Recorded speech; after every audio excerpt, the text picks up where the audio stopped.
Dave here at the house, going to talk about camber and rocker, different curvatures of the board. This is an area that's really seen an explosion in recent years.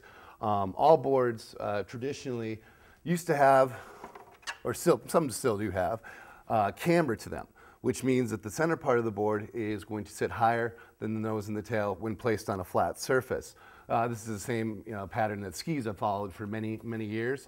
It does make the boards kind of a little bit smoother through some uneven terrain, as the board can flex either way to accommodate for the conditions.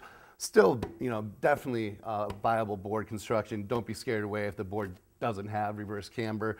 Camber boards still work very, very well, definitely. In recent years, though, you have seen some drastic changes. Moving into boards that have rocker, you can just see by looking at this board, it has more of an elliptical smile. These boards are going to perform really, really good in the park when you're looking to do presses on rails and boxes. These boards are already predispositioned to really allow you to get the tail up and show good style when you're riding that kind of terrain. They also will function really, really well in powder, helping you get really good float and stay up on top of the snow as you're going through loose snow conditions. And there are definitely, for the rocker boards, ones that are designated more for park or more for the free ride usage, and a lot of that has to do with flex, which we'll cover in another video. Actually, before I go back, there's differences within rockers for sure. First off, can you get that in frame? First off, you have ones that will have the kick after the foot positions. These boards will feel really, really loose when you're riding them, really forgiving.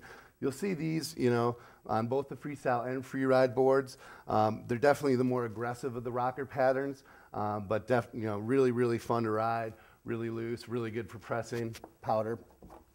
Then, from there, we move into the banana stuff that the Mervin crowd is using.